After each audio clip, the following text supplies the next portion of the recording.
Okay. Well, welcome everybody. It's nice to see you made it out on a night when all of a sudden the heavens started to open up and drop a whole bunch of water. It's very nice to have you here. I'm Sue Skeever. I'm the interim assistant superintendent this year, and we're very thrilled to have you able to hear a little bit about BYOD with us this evening. See what some of the nuts and bolts of it are, but even more, we're going to hear from some of our students who've been involved in our pilot this year as to how it has impacted them in their learning and their teachers in the teaching. So I think that's going to be equally a valuable piece to the evening. Before I go any further though, I do want to recognize that we have our principal of the middle school, high school here. Carolyn Conley is with us this evening. Thanks, Carolyn, for being here. And we also have Ron Ford, who is our athletic director. In some ways, I'm a little happy that the girls, what was it, lacrosse. The girls' lacrosse game had to get postponed so that they could actually be with us this evening. We also have Bart Riley, who is our Deputy Chief Information Officer. He works very closely with us here in the schools, and also with Ron Menard, who is our Information Officer for the school and town. Very valuable person to us in the district. And of course, we also have here this evening 6 teachers who piloted our BYOD program from January until today, until the end of the school year, and some wonderful young people who were in their classes who wanted to come here tonight to share some of their experiences with you, and they will be telling you about their journey as they've been going through BYOD. Before though, I wanted to ask you, you came here, I'm thinking, with some questions in mind, some things that you wanted to know about BYOD, and we certainly want you to leave this evening having those questions answered. So I'm not going to answer them right at the moment, but I would like to record them down for us, and so as we go through the evening, if they're already part of the program, then you're going to obviously hear them. But if we, as we're listening to what your questions are, if we find that there are places where we can add information for you so that that gets accomplished, and then at the end of the whole presentation, we'll go back and look at your questions and make sure we've actually been able to address everything you were interested in. So, that being said, what are some questions that you came here tonight in your heads wanting to have some answers to? Yes? So, next year, will there be no textbooks, so students will not be required to carry a laptop that they're in their backpack that will with textbooks? All right, wait a second. Let me just, I had to give up on my easel, as you saw me fussing with it. All right, I can't do that. All right, so textbooks, say that again, please. I'm sorry. So now that everyone's going to have a computer, students won't be required to carry around textbooks. Okay? I'm not going to answer that, but I will put it down. Okay?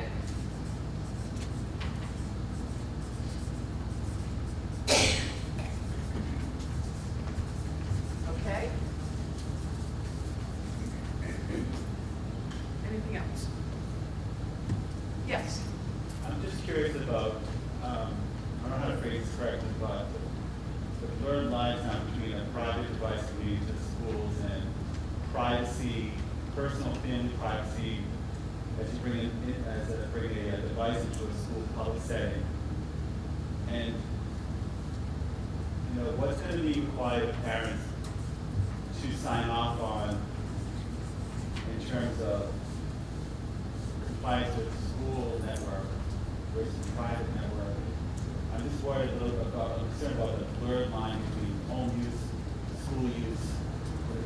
Is it possible a student can use something at home that comes up during class or something, you know what I mean, that is a problem? Mm-hmm. Okay, all right. Any other questions?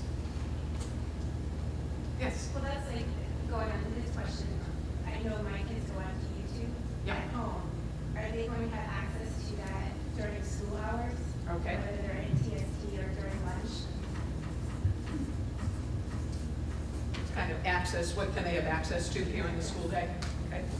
Anything else? Yes. Has the school linked up with anybody, like either Apple or Microsoft, to give parents discounts? Because a lot of towns do that. Mhm.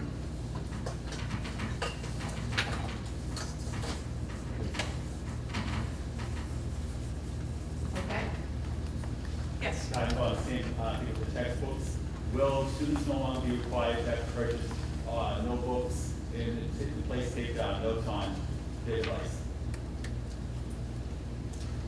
Yep. Okay. Anything else? Yes. If the school has a recommended device, will they offer service if it's a new device? And the other thing, with everybody interconnected, what do you think about antivirus?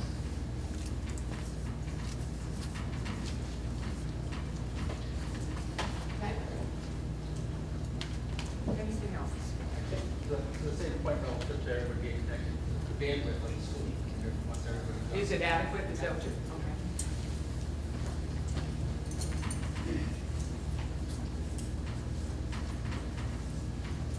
All right, anything else? Okay, good bunch of, What type of technical support will you be offering the student?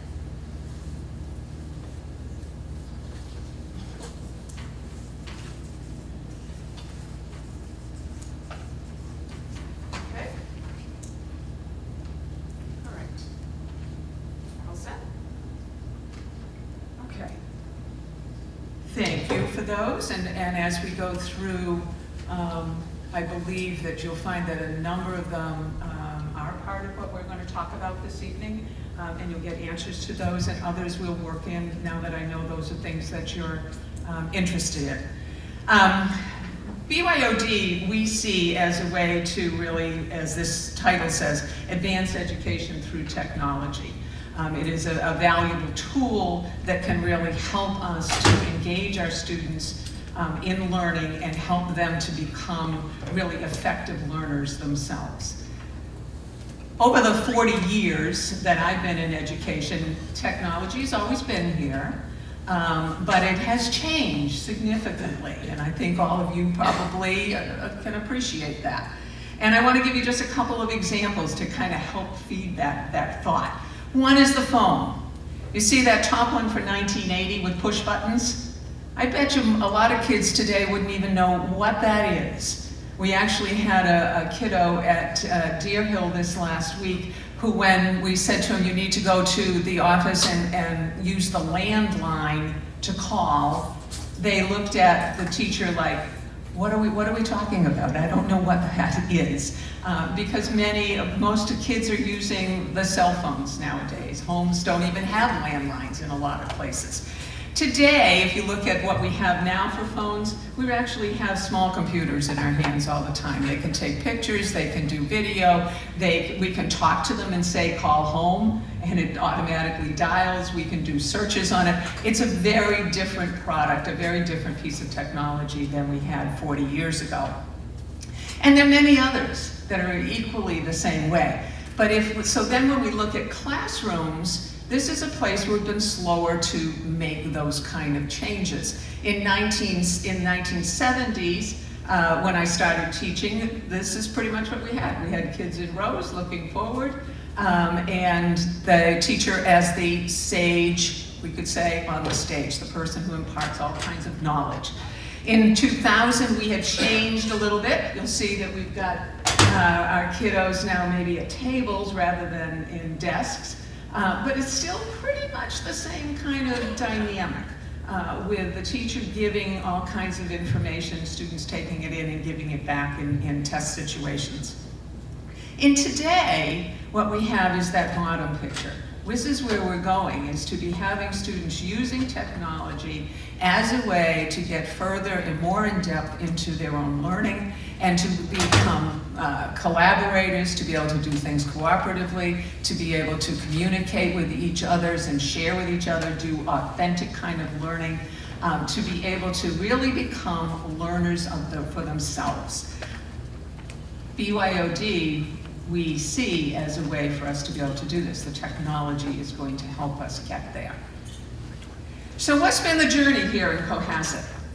If we look back to 2012, I happened to be here with a partner of mine, and we were part of a certificate program with a number of teachers through Bridgewater State University, teaching technology courses. And we had, I think, Mike, about 10 or 11 people involved in that program, and took a series of 4 courses on how technology can be used in our classrooms and how we might change the way we do some of our learning.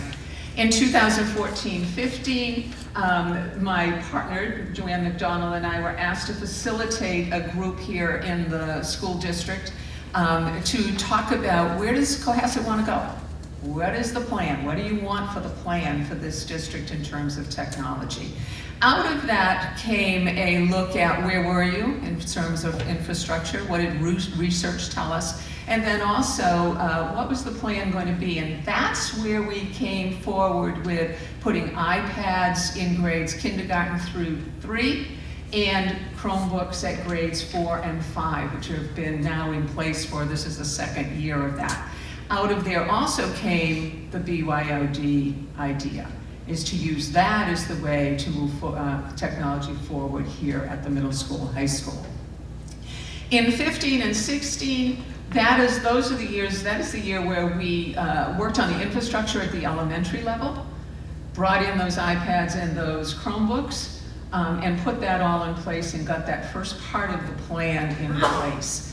In 16, 17, last summer, Bart and his team did an amazing amount of work here at the middle school and high school to get the infrastructure in place. The infrastructure here was in need of some upgrades, new servers, we needed to look at the broadband. There were a number of things, filters and so forth, and how we protect kids while they're here in the, online here in the district.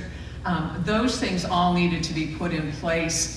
And took a good deal of last summer, but the good news is it really brought us forward and able to have people online here at the middle school and high school and have great numbers of people online all at the same time, something we had not been able to do before.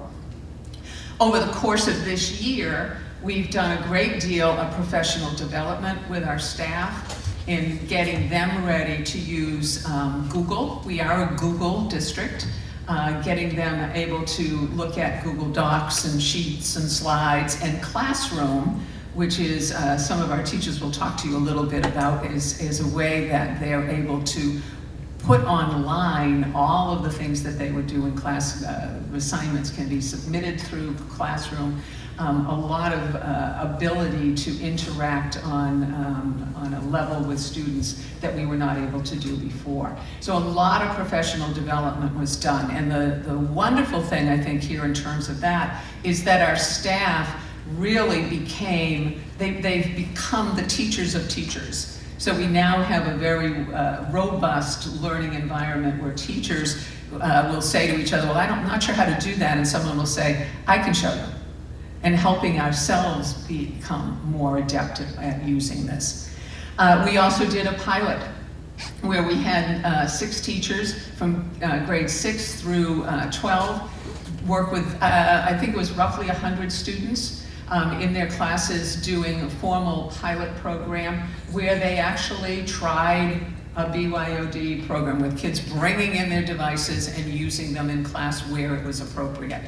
For next year, starting in September, we're going for full implementation of this way of doing technology with our 6 through 12. And of course, we're always going to have to look at how do we continue to develop our professional development and continue to get better and better and better at all of this. And so that's kind of the journey we've taken to get us to where we are tonight and where we will be in September. A couple of weeks ago, I wrote an article that I hope you saw that talked about how technology enhances education. What are the things that what's the value in it, I guess, would be the bottom line. Why do this? What benefit does it have for students and teachers? And a lot of what you're going to hear from the teachers and students tonight, I think, is going to address that as well. The ability to have a greater amount of resources, ability to do simulations, to do global connections. A significant piece is being able to do more personalized instruction, being able to differentiate so that we can meet the needs of students. This is something in the 40 years I've been in education that we as educators are always striving to do, and technology has a capacity to be able to help us actually hit that goal. It also helps to get kids being able to collaborate with each other and do authentic learning. Again, things that have always been goals in education, but are now more within our grasp. And so these are reasons why you'd want to do technology in your schools and what are the benefits it's going to have for our kids. So then comes the next question, I think, is so why did you choose BYOD? Some districts have gone and bought a piece of technology for all of the kids. In some of those schools, they've had to lay that out over a course of 4, 5, 6 years because of the cost of being able to do that. But I think in the research that we found and looking at districts that are using a BYOD model, there are even more significant reasons why BYOD is really a beneficial way to bring technology into our schools. Kids come with their own device. They come with a device they know. We don't have to teach them how to use it. It's their device, they can use it in their classrooms and use it effectively so we can hit the ground running. They generally will be bringing in, because they're buying things that are more current, more cutting edge devices than schools that have bought one and then down the line can't redo that for another 5 years or even more in some ways. It's a personal ownership piece. They own it, it's theirs. It's a valuable piece to them. Of course it's cost effective. I'm gonna say sort of, because no matter how you look at it, if you always are also going to need to use technology funds in order to keep a robust system, to keep your broadband adequate, to keep your servers up and the switches and all those things that are behind the scenes, but that without them you're not going to be able to be successful. So it's cost effective in some ways, but it actually is a better use of your cost in making sure that the system totally is going to work. And it can engage students anywhere, anytime. And this is an important piece that in all the research we're looking at, is that one of the things we want students to be able to do is to be able to see themselves as learning here in school, maybe at Starbucks, maybe at home, in the library, and when they have their own device, the lines become more blurred as to, oh, this is my device that I use because it's school stuff, this is my device because I use it as home applications.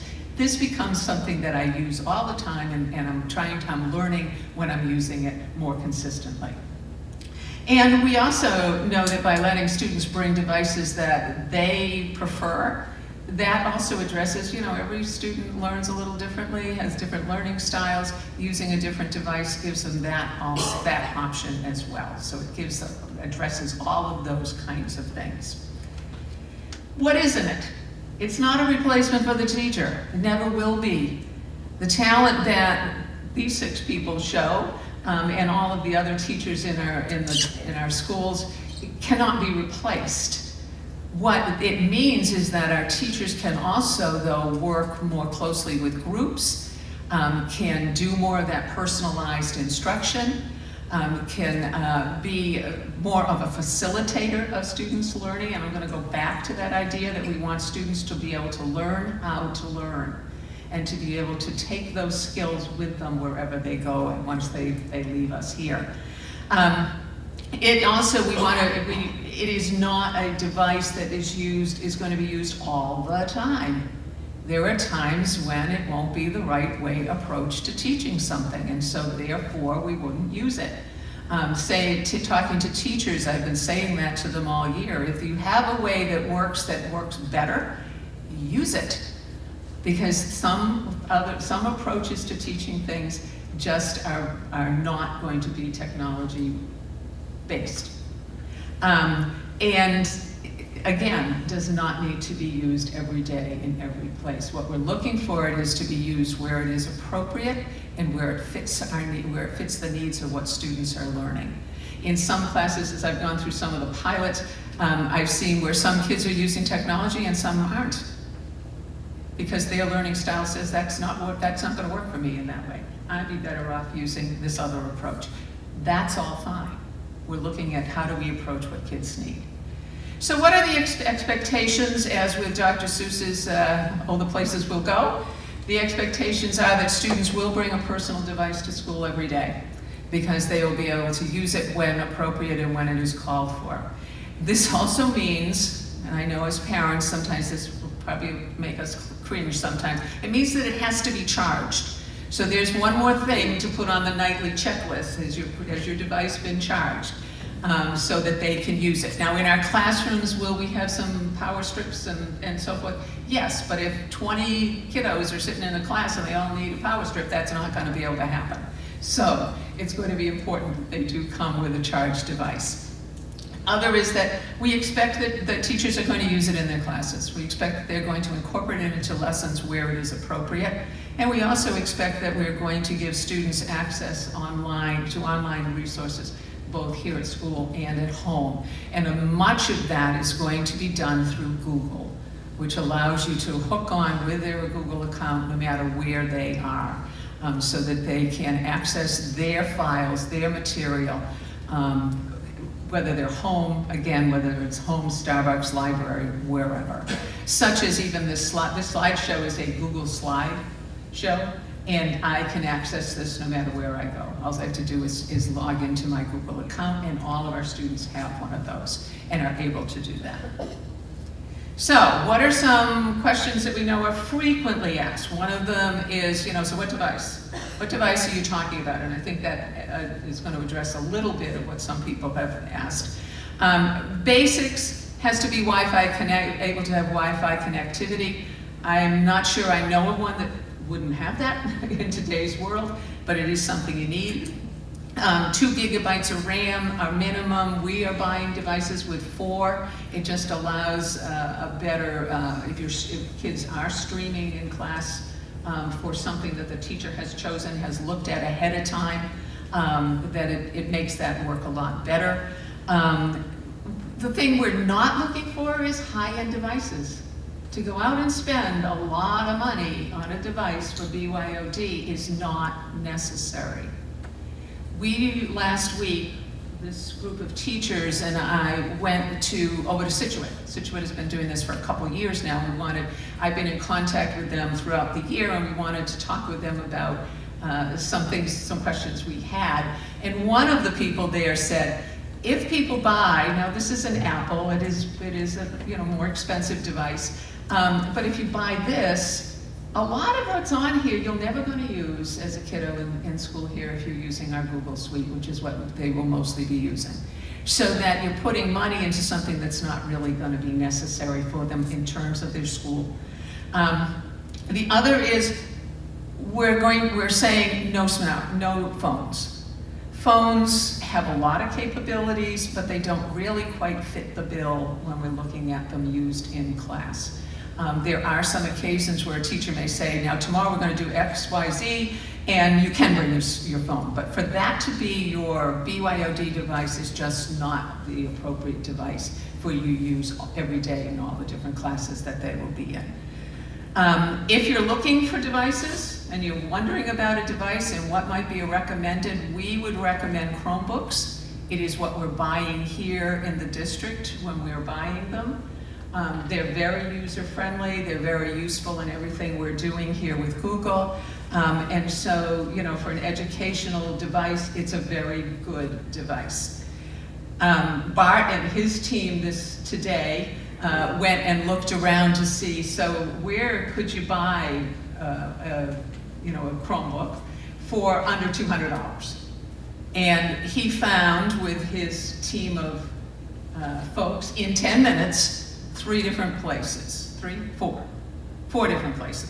I have on the side here just some basics.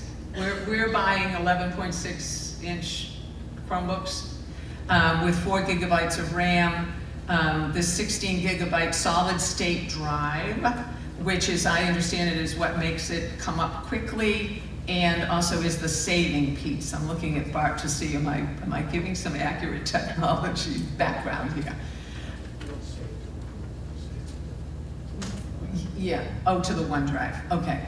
But that has a little saving ability, am I right? Yeah. Not much, but where we're working with Google, everything gets stored in that lovely cloud of Google's. And then it has to have Wi-Fi capability. These that I'm going to show you, I have a handout up back that has every one of them on there. We're not saying to buy this one necessarily, but it gives you 4 ideas as to things that you could buy.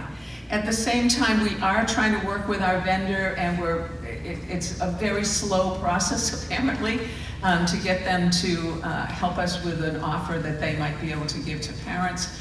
But we're trying to work with them on a price point that would make sense. These, as I said, we found 4 of them in all of 10 minutes. So that, you know, they're in your, I'm not a salesman for Amazon, Best Buy, or whatever's the other one that's up here, Office Depot. But there are places where you can go and find them that have what we're looking for, or what we would recommend to you. Okay? What if a family can't afford a device? For families that have a financial need, we will be following much the same as we do with free and reduced lunch, and we will have loaners for people who fall into that category, and be more than happy to do that. Who is responsible for damage to a personal device? Just the same as responsible for damage to textbooks and so forth, students are. Can they bring smartphones?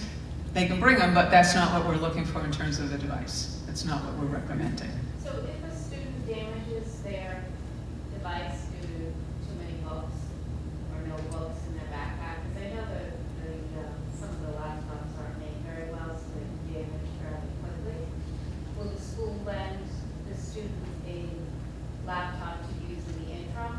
Because, you know, a family's not going to be able to go out and get one the next day. Right. We are going to be putting 2 to 3 Chromebooks in every classroom just for that purpose. If you didn't hear that question, it was, what if something happens and you have to send it out or get your kiddo's Chromebook repaired? Is there going to be a way to help the kids and the families over that period of time? And yes, we will have some that we will loan on that kind of a short-term basis for those kind of people, for purposes. And is my child required to bring the device to school every day? Yes, that's what we're looking for. That's what we need. So, in addition, what have we done to prepare for this? Infrastructure, you heard me say, professional development, pilot of it, so we could kind of work out some of the kinks.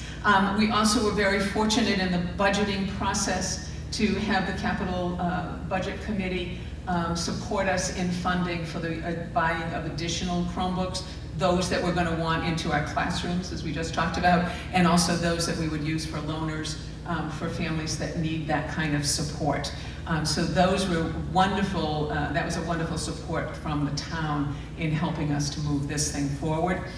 We also have built a nice relationship with Situate, and finding out, they have been doing it now for a couple of years, and finding out how it's worked for them, and had a tremendously productive discussion with them last Friday, and exciting to see it in action, actually working and being very, very successful for them over there.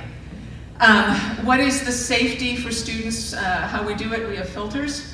We have filters that restrict where kids can go. If they go to sites that are not allowed, they will get a thing that says blocked.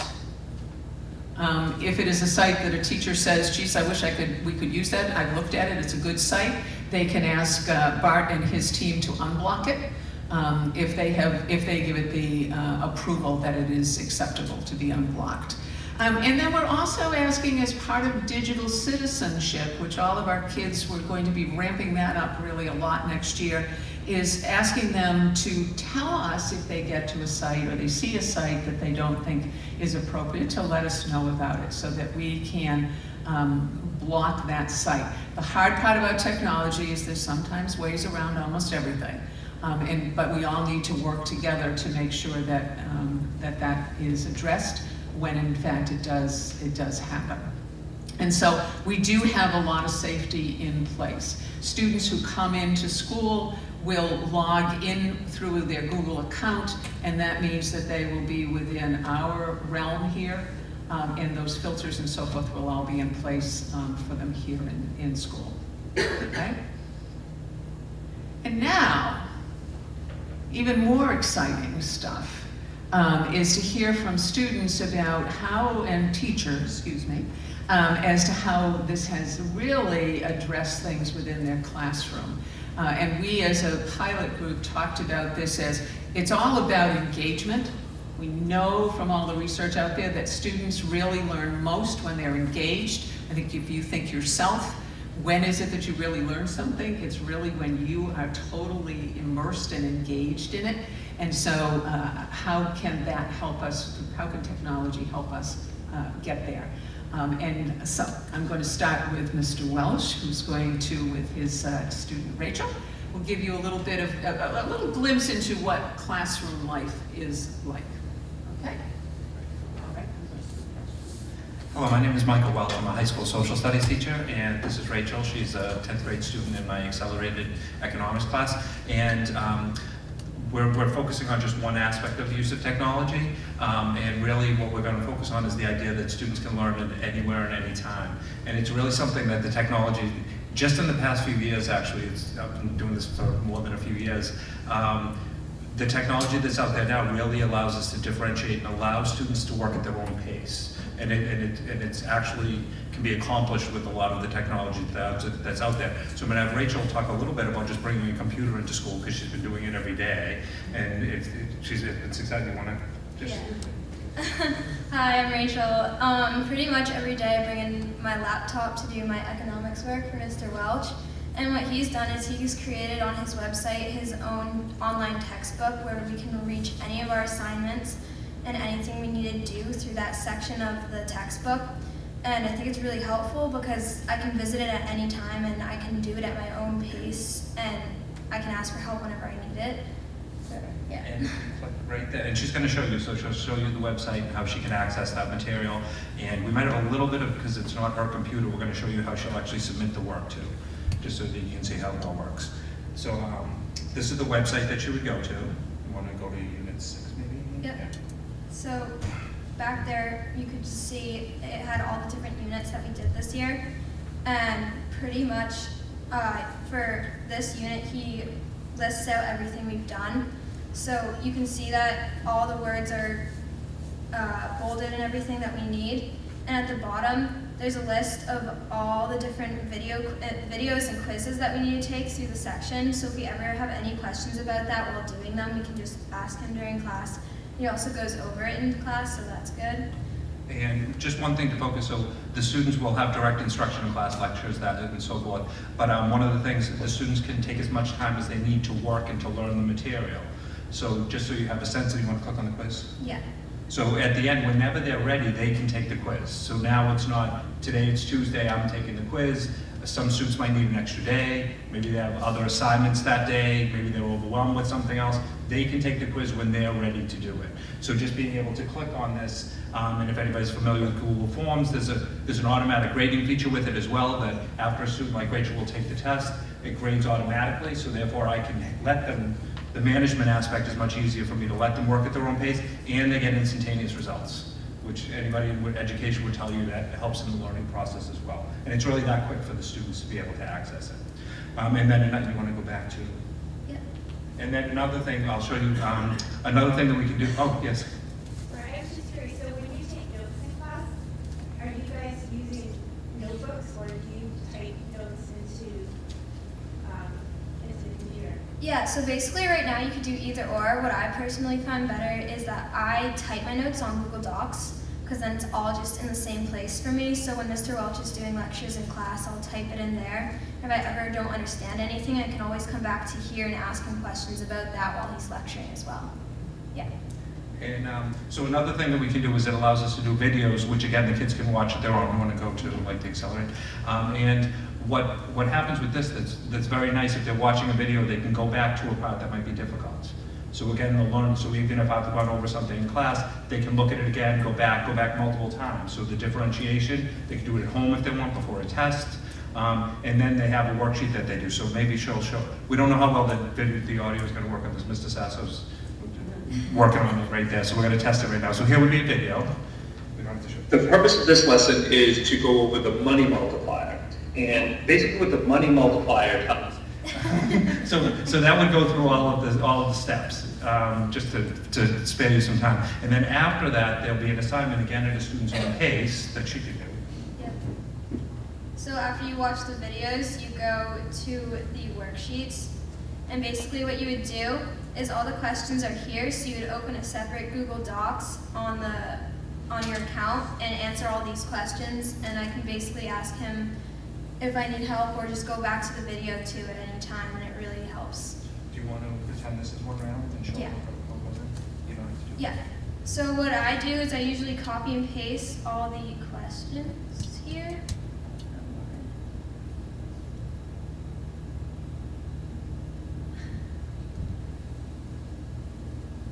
Okay. Yeah.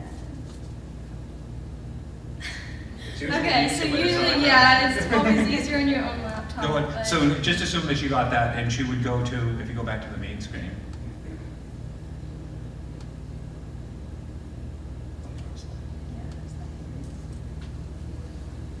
Yep.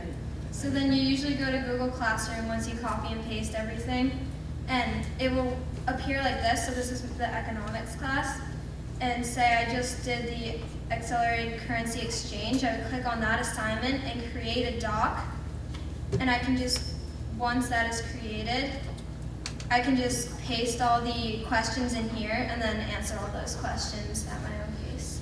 And then one of the nice aspects of this is now it's passed in. So if you have a student who forgets their work and they did it at home, and you know we hear those stories a lot. Now when it's passed in automatically. So we have access to it. The students have access to it. There's no questions about whether the work is done, and it's really that quick. So they can pass in the assignment when they're done with it. They don't have to.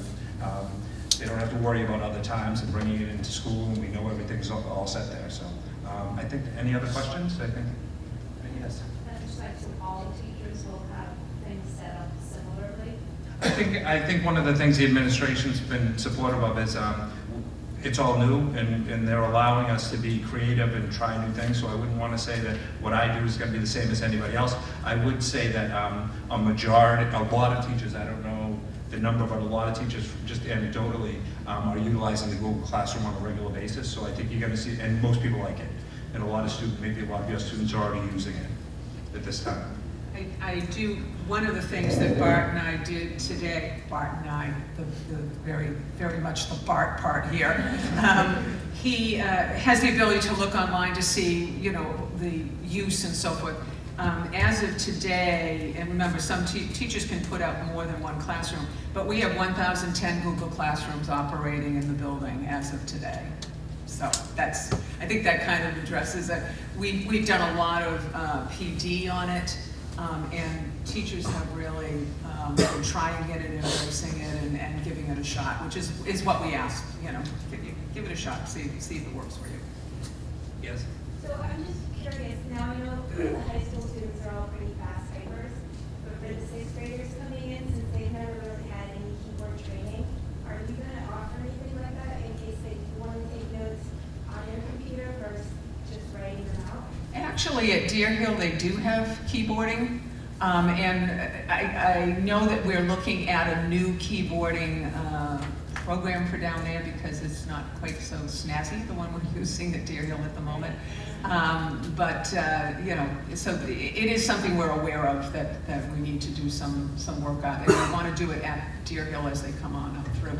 I've been in fifth grade classes, and they're doing pretty well with Right, yeah. but I know, I mean, my daughter is still, you know, one Yes, year yes. there and coming in and having to spend a lot of time on the keyboard. Mhm. I'm sure she'll get better with it over time, but initially it could be really frustrating, you know, for her if everyone's typing and she's, you know, at a slower pace than everybody Yeah, else. yeah, yeah. Did somebody else have a question? Okay, well, if you have any other questions, thank you, Rachel. Do you want to Thank bring you, it back? Rachel, you were awesome. Thank you so much. Okay. We're now moving into the world language world. Good evening, buenas noches. I'm Peggy Jordan, and I teach Spanish beginning levels through AP. And I'm happy to introduce two wonderful students that have taken time out of their busy, busy schedule to join us and show a couple of activities that they've done with the pilot program I did with my upper level class, because I thought, I'm nervous about it, so let me jump in and pilot. And I think that's the best way for me to discover something new, and I can honestly say, very, very positive experience. And if you saw my level of technology expertise is very low. So I thought this was the best way to see how it would be for the students if I'm anxious about it and I'm going to teach. That's not a good rapport. You want to be confident, and my goodness, Google Classroom has really changed how I teach. I've been teaching 30 years now. And I have been using technology, but Google Classroom really does make it easy, to the point that with our Intermediate 3 class, which is a level before AP, and I'm happy to say I just posted on our AP Google Classroom their summer work for July, but you don't have to do it yet, but it's there already, and they can access it anytime. And what I did is I then jumped in, and I have Google Classroom in all of my 3 different preps, which is Spanish 1, Novice Level, and Intermediate 2, which is Spanish 3. So I felt that confident with the ease of the application of putting in posts that students will answer in Spanish. They comment. I answer back, they answer each other. I give them a grade, it submits online. When they hand in work to me, it goes not only in my Google Classroom, but it also shows up on my email. And I said, what about all this? So I get flooded in my email. My Cohasset email has all of the writing assignments that they do. It goes, I didn't realize it goes to 2 different spots as well. What I have done in terms of lesson planning, it's made it very creative for me, and it's very global. So now my resources are authentic. We have videotapes from Lanzarote and Canary Islands. We showed a video clip, you answer questions. We have songs from all over the world. We listen to the songs, we see where they're from. We tie the songs into grammar. It's made my lessons very rich. Very deep level of understanding, and authentic resources is what I love. Authentic articles and newspapers from all over the world. I embed them right into my activities. The students comment on them. There's no paper chase. Everything's electronic. If you saw the 15 files in my classroom, you would just think, my goodness, Singer and Jordan, get rid of that stuff. So I really want to go more paperless next year. That's my goal, because I think the ease of transitioning and handing in work electronically is much easier. I edit right online, and then they look at the suggestion, and then they correct it and they move on. So I can edit instantaneously wherever I am. They get it, they can correct, and then they hit turn in and submit, and then it goes back and forth till they're happy with their grade, and they move on. So once again, differentiating the writing is very seamless with Google Classroom. I want to show you 2 terrific articles. We did open-ended projects, and I'm just so impressed with the level of depth and creativity that technology allows these students to demonstrate their skills. One of the themes we did this year was science and technology, families and communities, and we also did one on personal and public identities, all in Spanish. And I'm going to introduce Elizabeth, who did a really nice presentation on Argentinian art. I gave them a selection of different things to choose from, and within a matter of 2 class days, they did a formal presentation on a topic of their choice. So it differentiates in terms of their interest, and I think you'll be impressed. It looks like a Google or a PBS documentary. So let me show you Elizabeth Zane, who did a project on El Arte Argentino. Hello everyone, my name is Elizabeth. So I'm going to show you my project that I did on Argentinian art. Go with that. Alright, so this is the project that I did. So basically when Senora gives us a new project, she'll say, okay, we have a new project today. So we go to Google Classroom right away. And basically, as you saw with Rachel and Mr. Welch, it's a feed of all the things and the projects that you have. And so you click on the new project, it will be at the top of the feed. And there will be a project description of what you have to do, what it's going to be about. And it will bring you to a blank Google Slides or Google Doc that you are going to take on or make the project on. And so it can either be a separate project, so an individual project, or it can be a group project. And so this one was an individual project, and so I'll just click it through it to show you. So it makes it really easy and simple. It's really simple to work with. And there will be a working board here, and you'll be able to insert photos and videos directly from Google Slides, so there's no searching outside of Google Slides or anything, so it's just very easy to work with, and the kids are really fast at learning. So it's a great and accessible way. So this was an individual project, as I said, but for the group projects, you can sometimes share Google Doc, and Senora will make it so that all the kids can see it, and that's great for group projects and being able to work together. And so you can work at home together, and it makes it just so much easier for everyone, so that and I can also send out different projects to 27 different students. I can put them in groups of 3 and give each one a certain Google Doc, and they all get their separate Google Doc that might be different from another group of 3. So that's differentiating right there. Makes it creative. Yep. And so after we're done, we can just easily click Turn In, and right around here by the Present button, there will be a Turn In button. So it's just very easy. You click Turn In, and the teacher will see it come up under the project, and they'll be able to click on it and view your project right away. And so only a couple seconds. And so after that, we can easily project it on the presentation board or the smart board. And so it's like all in one class. You'll say, do the project, or you can type something really fast, like do a summary of what you just read on a news article, and it pops right up, and we can all work together right in that class. So also with these projects, being able to work on Google Classroom, have Google Docs and everything under one account, you can easily organize your work. So for me, it helps a lot because we have a final exam coming up, and we can organize it into folders, separate folders under different themes. So we have 3 different themes that we're gonna have to talk about, but it's already organized there, so I just click on it and everything's gonna be there ready for me. I had forgotten that, and I was so excited. I said, oh my gosh, all your stuff is right there. You don't have to look for different folders. So Google Classroom has all of the different themes, the 3 themes that we did this semester, and all of the work is there. And anything that I didn't think was very essential, I deleted. So they have all the writing and the speaking, all their authentic resources are right there for them to review, to prepare for the formal presentation that's coming up on Tuesday. And it's the same themes we've done all year. They pick a card and they talk to me for 2 minutes without notes. And she'll remember Benito Quinquela-Martin because she did a presentation, and you will remember your presentation on the Zika virus. Wait till you see this one, okay? So, and the Spanish that she wrote is just fascinating. She's really been able to incorporate her creativity, and her Spanish ability is just skyrocketed. And I think it's just used to, it's due to using these authentic resources and having them immediately available in the classroom instead of waiting for our lab day, which might not be every day, to go in and use the computers. Thank you, Lisa. Thank you.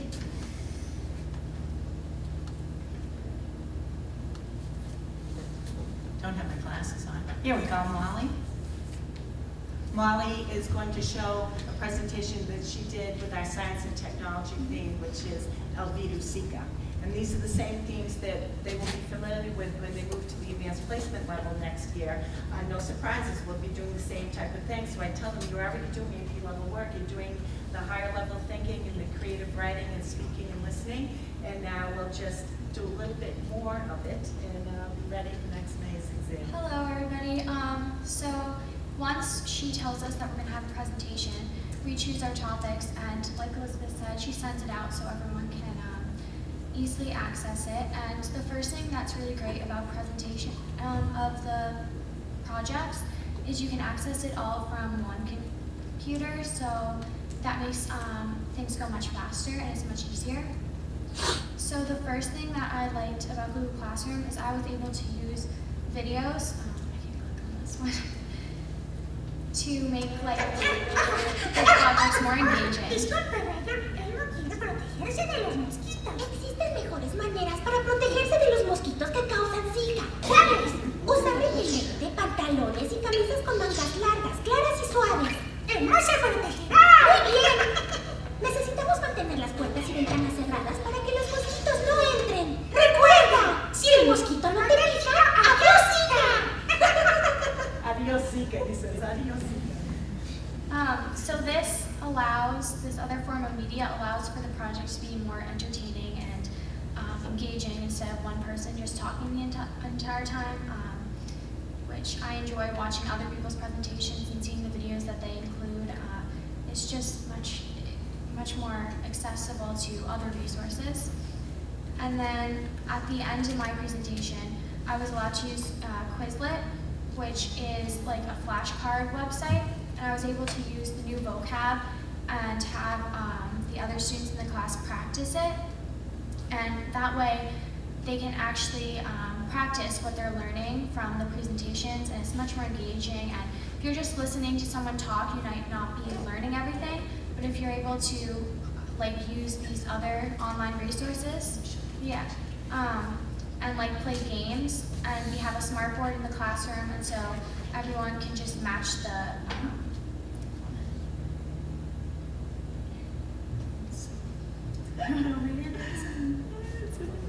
oh, right here. Oh, The good. gorilla. Then you have to click and Yeah. drag to make it disappear.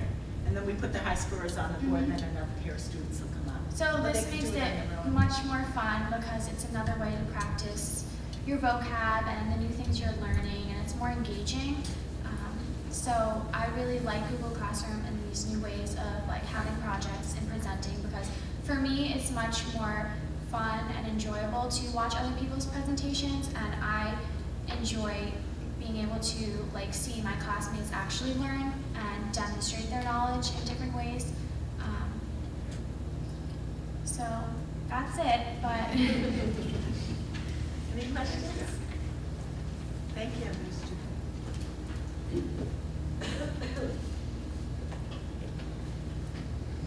Thank you, girls, and Rachel as well. Nice job. I hope you are seeing and hearing the interest and excitement that our students are experiencing as they're using technology. So now we're on to collaborative learning supported by technology. And we have Kathy Cerruti, who is our librarian here and does an 8th grade research project that she's going to share with you and a couple of her kiddos. So yes, I'm Kathy Cerruti. I'm the school librarian here, and I teach 8th grade research. And I have with me some of my fantastic research students. This is Emma Carroll and Ava Doherty. And I do want to talk a little about collaborative learning supported by technology, because I see technology as a tool that is all about supporting our learning. In regards to my research class, my 8th grade introduction to research class, it's a very technology-rich class. It's a project-based learning class, PBL-based, and where kids experience and learn about researching and research skills through investigating a local topic of sustainability concern. So the class is pretty academically rigorous. You girls agree, yes?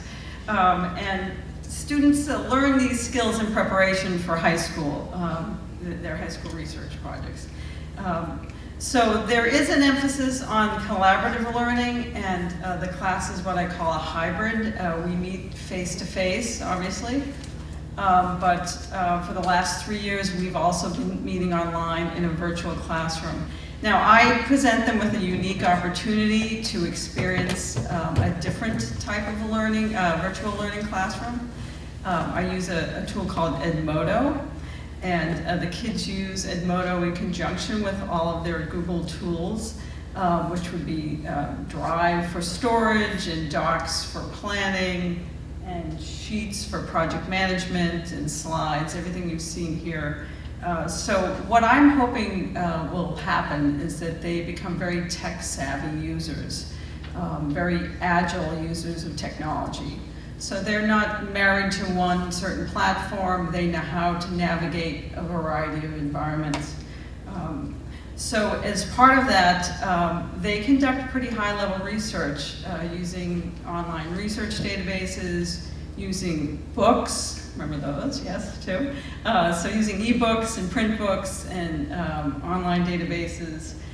And they incorporate they do a lot of individual learning on integrating technology, such as interactive quizzes and videos and different charts and graphs. Today in class, I had one student teach themselves how to develop charts and graphs with Google Sheets, which is like Microsoft Excel, for those who don't know that.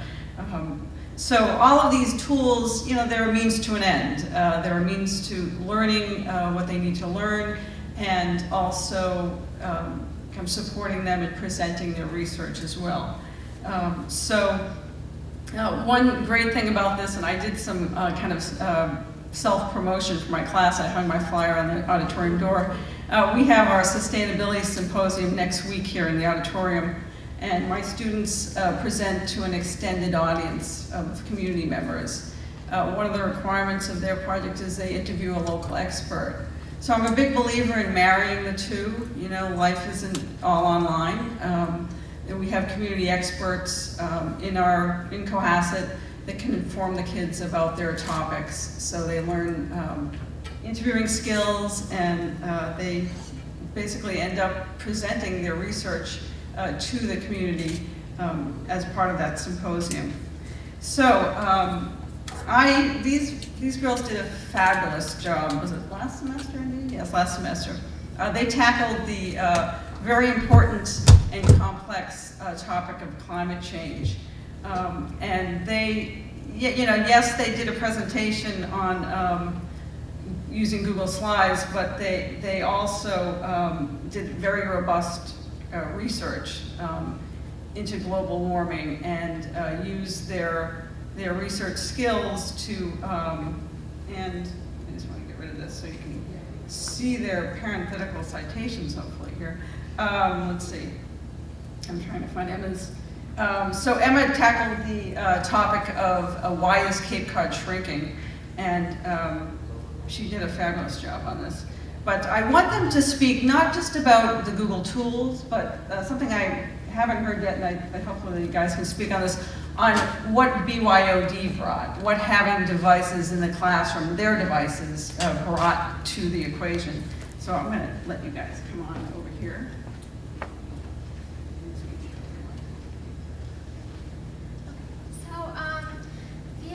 BYOD specifically for our group, this was a group project, it was really helpful. Having our device in class every day was great because we could sit at tables in the library and work together as a group. And also when we were rehearsing our presentation,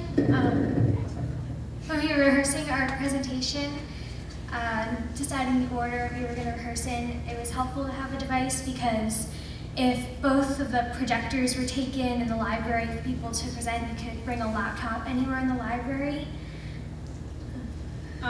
And like Mrs. Cerruti said, as part of the project, we had to interview a local expert on our topic.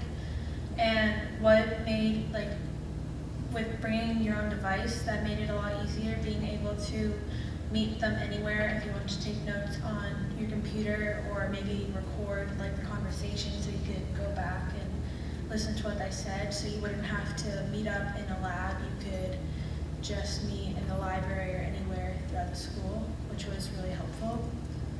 And I'm remembering, I'm glad you brought that up, because one of our groups, I don't think it was this one, actually Skyped their interview, FaceTime scheduled, right? They FaceTimed their interview, and that was exciting. They were able to use their devices to FaceTime with the local expert.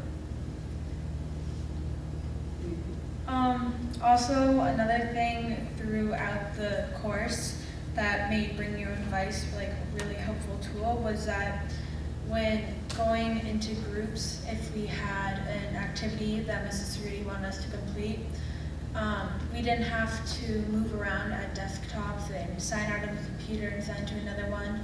We could easily just move out into the library or another part of the classroom with our own devices, which made it a lot more flexible to use. It really was, at first I was a little nervous about the kids bringing their own devices, and it turned out to be such a win-win. I mean, we were a very agile, flexible research class. You know, we could go anywhere at any time, do what we needed to do, whatever space was available, and we could find sources, and we could document, take notes on sources, we could create presentations. We were running at a pretty high level, so it was very exciting. So, all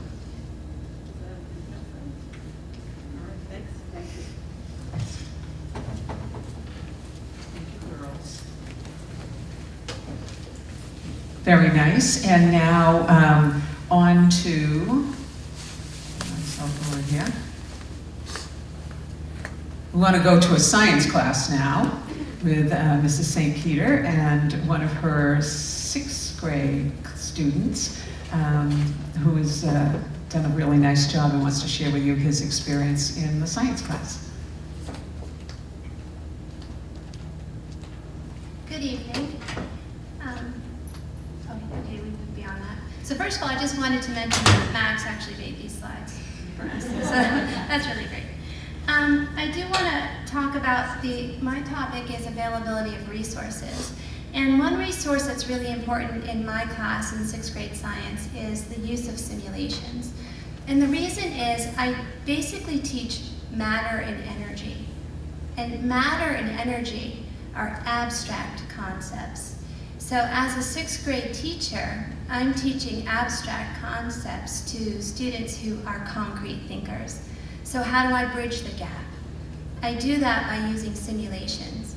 Simulations allow the students to visualize what I'm talking about in a way that they wouldn't really be able to do on their own. So I'm going to have Max show you some of our simulations. So this is the simulation we've been using most recently. It's one about Pangea and how we can build it and visualize it.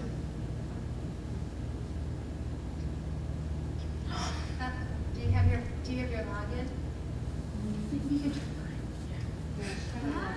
Sorry, we thought we had our login.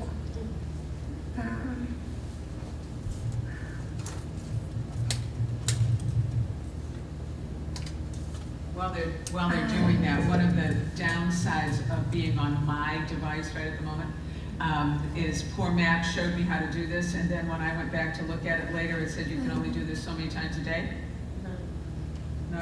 Because it wasn't his device. Am I right about that? Yes. Yes. Yeah. So I had a learning curve myself here. I hate to tell you this, but I actually don't remember my login because it's always right in my computer. Could you? I don't know. Sorry about that. I don't know if I'm actually in your class. Yeah.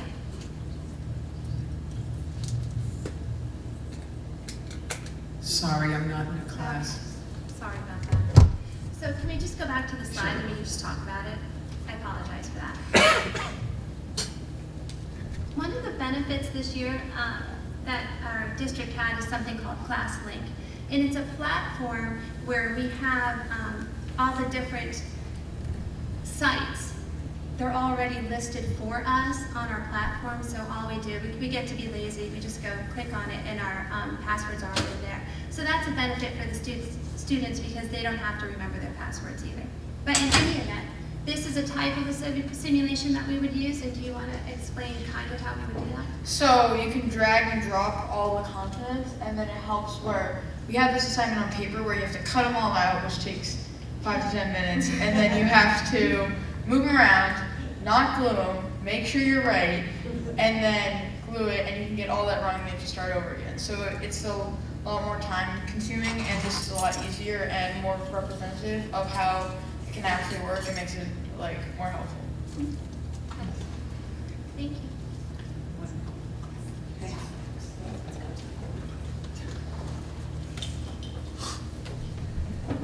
Nice job.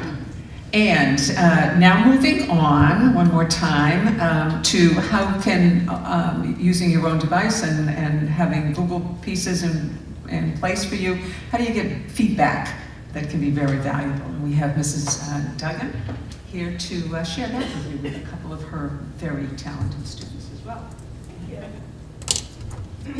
Hi everybody, I'm Catherine Duggan. I'm a 6th and 7th grade ELA teacher, and this is Kevin and Ben. They're two of my 7th grade students. So a lot of what our topic is about has kind of already been referenced a little bit, just in terms of having the ability to give feedback to students by using the comment feature. So you guys come on over. So instead of me explaining it, can you guys kind of talk a little bit about and kind of explain what is, giving feedback on technology? What does that look like? What does it mean? Well, first there's something called the comment feature in Google Drive and like Docs and Classroom, and this is when the teacher can highlight text in your piece, project or essay, and give you feedback on it. Maybe it wasn't worded right, or maybe there's a grammar mistake she can touch upon and help you. And this is super fast and efficient, and you won't get stuck on something that's really hurting your piece. And Ben, can you kind of talk a little bit about what is one of the things that you have found, what is one of the reasons that you have found the comment feature helpful in class? Well, so when we're writing an essay, especially in class, you can just go and ask your teacher. So I'll ask Mrs. Duggan to look at my piece and comment on it, and then she'll find grammatical errors and stuff. So then when I'm turning it in, I won't have those. And also, if one of your peers has finished their piece, you can just share your essay with them or your project, and they can go and comment on that too. So you don't just have a teacher commenting on it. You'll have people who are also doing the assignment and helping you with it too. And do you guys feel like your teachers, not maybe just ELA teachers, but other teachers in general, give you more feedback as a result of Google Classroom, or do you feel like they're able to give you, more quality feedback? Any ideas on that? Well, yeah, I think it's also easier for the teachers to get back to you when you're on Google Classroom, because if you're just emailing them in the middle of the night, they're not going to find it. But when you're on Google Classroom, you can do it in the middle of the class, so they can get back to you right away, and you can fix it right then and there. Great, thanks. Yeah, and Kevin, feel free to jump in if you have any other ideas. Well, it's quality because it's faster to type on, and it takes you don't have to stand up, walk to your teacher, and go all the way back to your desk. I know that kind of sounds stupid, but it's way much faster that she can just be on your piece and you see it, and then you can just be oh, I did this wrong, and I can word this differently, and then you're oh, it's greater now. My piece is better. Yeah, totally. And so from my perspective specifically, from the teacher's perspective, we get increased accessibility to the students' work kind of throughout the entire process. So it's really kind of shifted the role of the teacher to more of a facilitator or more of a coach, being alongside them rather than just kind of being the one and all-knowing, and the only time that I get to instruct these guys is when I'm in front of the class. It has allowed for me to be able to help them out and be on their side throughout the entire process. And as a result of that, I've seen a lot of growth in the students. We want to make sure that we're teaching the students that learning is not just an event, it is a process. And I think that as a result of that, they have seen, the capability of a work product from start to finish, and how many times you do have to go back, and how many times they've been oh, I'm done. I'm no, you're not. And then, I'll come in and give feedback, and it's been a really interesting and fun process for all of us, and hopefully, again, we've encouraged a lot of learning along the way. And then finally, again, I can individualize instruction for my students because I'm giving individualized feedback rather than having to address the entire class on kind of a general bit of feedback. I can be really specific to whatever it is that they are looking for, and then also it allows me to be able to tailor instruction if I see that a student is struggling in some area or not understanding a concept. I can pull them aside and do a little mini lesson or do any reinforcement that I might need to do with them. So, the comment feature has been huge, and it's obviously super helpful in ELA with papers and things like that, but I think other teachers use it, right? Yeah. Like also, when we were back in olden times, I'm gonna reference that. You had to write a whole paper on the thing, and it would be your draft, and you'd have one comment, like only one, and then you have to rewrite the whole thing. And that is just like so annoying for me. Says it all right there. Yeah, exactly. So thanks. Bye. Thank you, guys. Nice job. Nice job, thank you. And one last piece that's very valuable, I know for me, and I know for all students, is organization. You know, how can using their own device help to keep them organized? And Ms. Capabianco and one of her students are going to talk about how this has really helped with organization.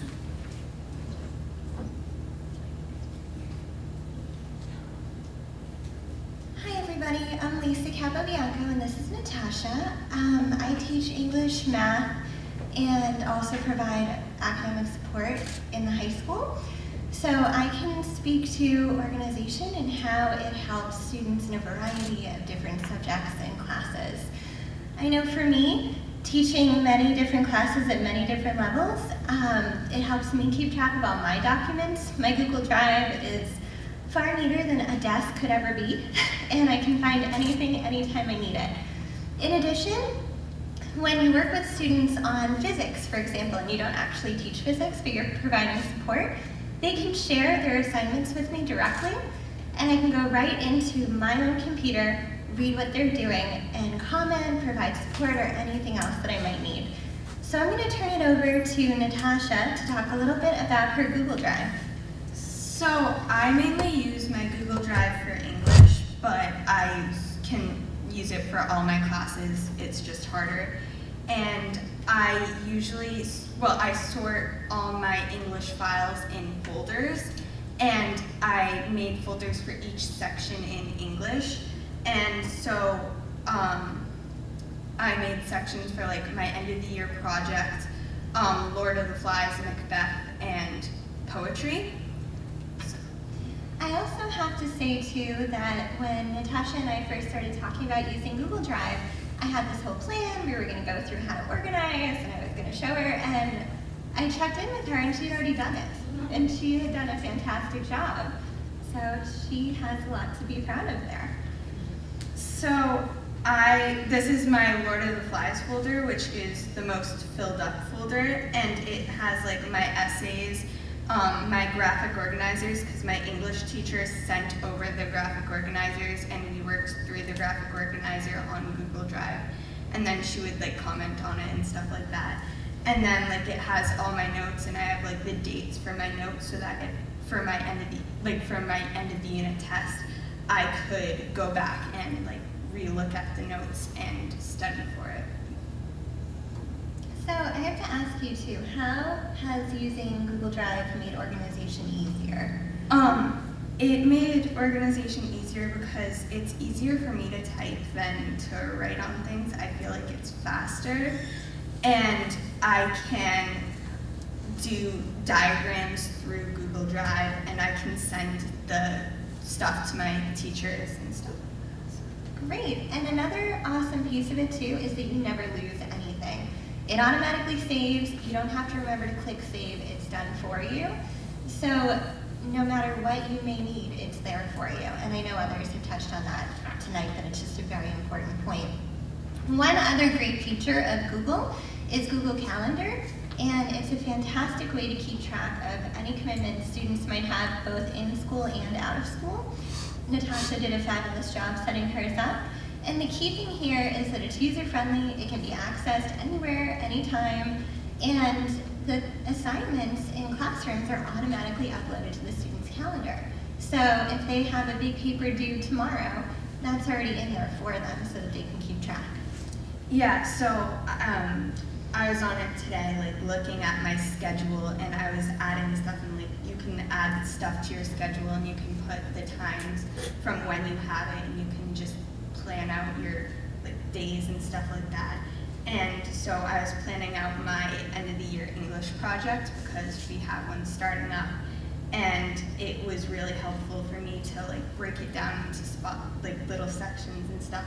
It also is easy for me to, classes that I have finals in to help study for finals to remind me when I should study. That's great, thank you. Thanks, guys. Any questions about organization? Okay.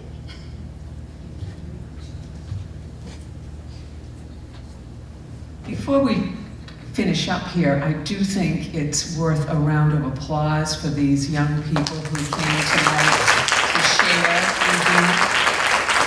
It's not always easy to get up and speak to an audience, but they did a fantastic job. And I hope you see, got from them what are the things that are valuable about using technology. And BYOD is the way that they have their own device. It comes to school, it goes home, it's with them everywhere they can go. They can do that anywhere, anytime, learning, and have all of their things accessible to them at all times.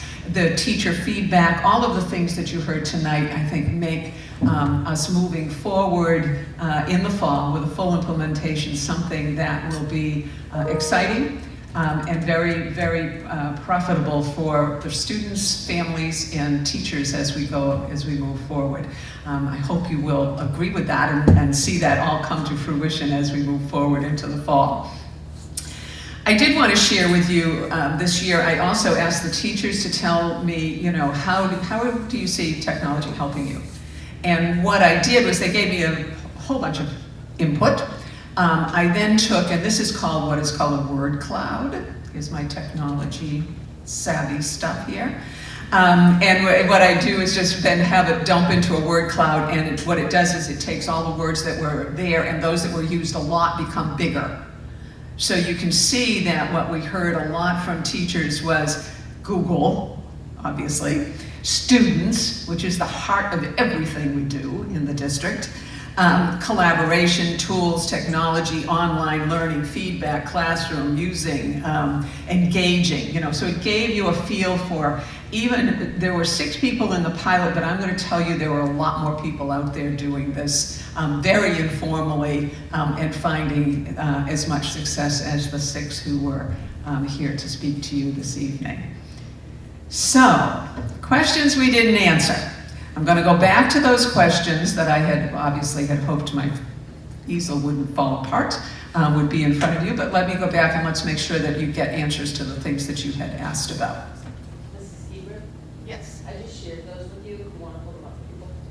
Say it again. I just shared those with you in a Google Doc if you want to pull them up. Okay. Perfect. This, as you can see, how simple this is. She shared it with me. It's going to come up. And it's sure.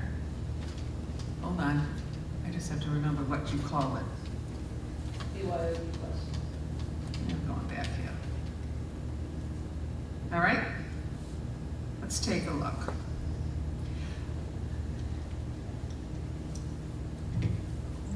Will students be required to carry textbooks along with the laptop? At this point in time, will we be still using textbooks? To some degree, yes. When we visited over in Situate, what we found is that they are using them less and less and less. So that they have online texts instead. They're finding that there's more authentic ways to get information across to to students. You can join in if you would like, obviously. So as we start out in the fall, yes, we'll probably be using textbooks to some degree. I think as we move forward, just as they did in Situate, we'll see it become less and less. How will private devices work within a public setting? Blurred lines between home and school. When kids come in with their device, they will log into their Google accounts and they will be in our environment with all of our filters and so forth in place. So that while they're here, they are in our secure setting. Will students have access to YouTube only if a teacher okie dokies it? What they find is when they go to YouTube, it often says blocked, unless a teacher finds one that they want, and there's ways to be able to bring that to students. Has the school linked with anyone to give parents a discount on devices? We continue to try to do this with our vendor. We have not totally got that done. If we can get it done before the end of the year, that would be awesome. We keep asking, Bart keeps hounding them. But as you can see from what we showed you, you can go online, 10 minutes, you got 4 different places you could buy one for. With what we're saying, we would advise you to buy for the under $200. Will students no longer be required to purchase notebooks and take notes on devices instead? That's again, I think, a thing as we move forward. I know that some of the teachers are talking about a smaller binder because we're not probably going to use them as much. We're going to find, I think you hear the kiddos talking about taking notes online, an easier way. They know it's always there. They don't have to worry about where the notebook is. I think that is an evolving thing as we move forward. Will schools service recommended devices? You know, I think what it would be is if it's simple, we might be able to fix it, but if it's not, no, we would not be able to take care of that. We actually have 3 people as part of our tech department. If it's something that can be quickly done, you know, we might be able to do something with that, but otherwise it would have to be something taken care of by the home. What are we doing about antivirus? We have protections on our stuff in school. Also, the beauty of Chromebooks is they have malware and antivirus protection built into them.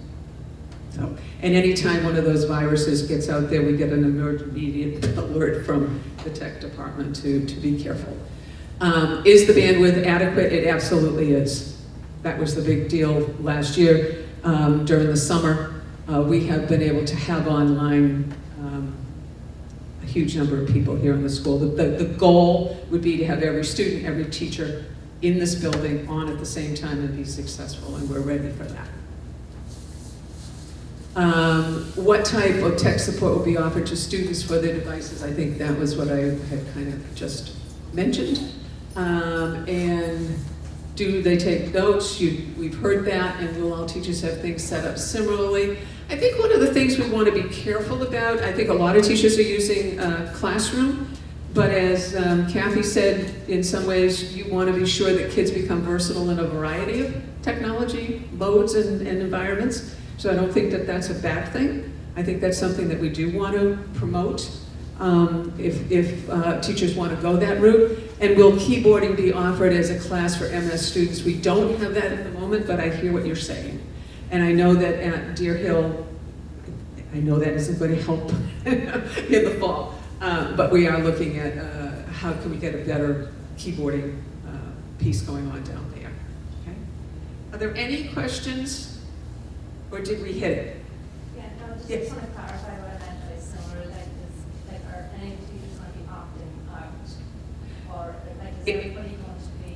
It is an Thank you. Yeah, I'm sorry, misunderstood. It is an expectation that all teachers will bring technology into the classroom in some fashion, and we're asking them to take those steps. What we believe will happen, as Situate did as well, is that as you start to use it and see that it's successful and that it operates, you'll be willing to do it even more. But it is an expectation that they will incorporate technology. So the child is comfortable taking notes on the computer and not being told what you should do. Right. Yes. How is it currently applied in math class? Math, to be honest with you, is probably one of the more difficult in being a math kind of person. I know that it is more difficult. There is, though, I would say that in math there's also the aspect of you do want kids to be able to explain their thinking in mathematics as well. You know, so to be able to explain how they went about would be probably a real entry level for that. It is one that, you know, we continue to need to figure out ways to do even better with that. But we'll be looking at that. In Situate, they were saying they're still struggling a little bit with math, but it is a goal to bring it into the math classroom as well. Simulations, and there are programs where you can, yes! In math class with my teacher, we did a few practice MCAS tests online. Yeah, so we just, before MCAS started, we just got used to the problems and stuff, and we got ourselves ready for MCAS. And next year we'll be doing more of that because the MCAS is going to be online for 8th grade. Thank you. I forgot about MCAS. We did MCAS, 8th grade did MCAS math online, so. And I know that even in research class, the use of Google Sheets, spreadsheets, and All right. graphs. Mathematics, yep. And, they're just using it today. Yeah, thank you. Anything else? Yes. Yeah. Okay, so as a math teacher, we're able to use technology a lot because a lot of my students prefer not to take notes in their notebooks. So what we do is I project the math packets onto the board that I previously would have printed, and we use the Mimeo as kind of like a smartboard to take notes and do the problems together. So everybody's standing and active during class instead of just sitting at a desk. At the end, I can easily share the files as PDFs through Google Drive, and my students have seemed to enjoy the class a lot more that way because it's a lot more interactive and I can help everybody at once. I can also add that there's a variety of online math tutorials that are extremely helpful, and a lot of them are free too. I totally forgot about the whole idea of Khan Academy. If you're aware of that, it's a very good resource for helping with certain aspects of math. Yes? Question for the students and the teachers. Did they encounter or foresee any drawbacks with the